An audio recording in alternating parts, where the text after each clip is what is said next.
رویت ز باده گل رنگ است، گه لبت را ز نام من ننگ است. کس نداند تو را چه آهنگ است، جنگ تو صلح و صلح تو جنگ است. من به قربانت این چه نیرنگ است.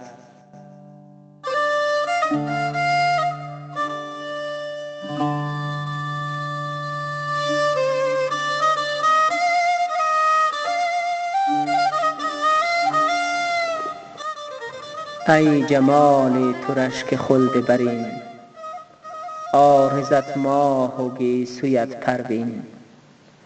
در حریمی دلم بیا بنشین، بی سرانجامی نشاطم بین. باده در طاق و شیشه در سنگ است،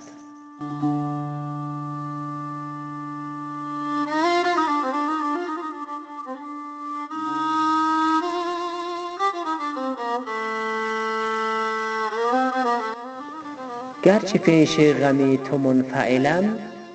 به تو جز دل ندادم و خجلم. ای غمت همنشین آب و گلم، مکن آهنگ خون مرغ دلم. که عجب بلبلی خوش آهنگ است.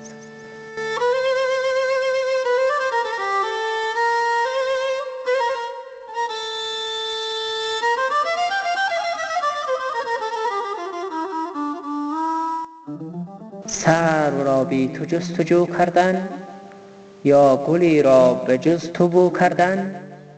وای از این گونه آرزو کردن، بی تو نتوان به باغ رو کردن.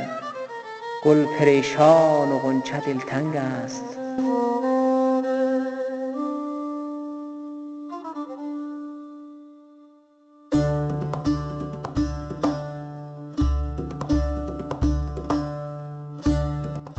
ای جفاجو بتی گل اندامم، خط و خالی تو دانه و دامم. چون نشد حاصل از لبت کامم، می روم تا تو نشنوی نامم. اگر از نام من تو را ننگ است.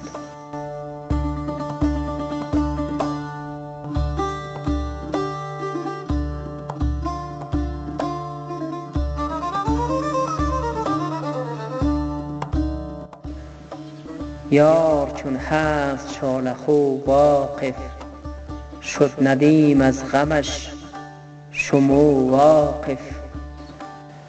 دیگر از ناوکش مگو واقف، بر سر زخم داغ او واقف.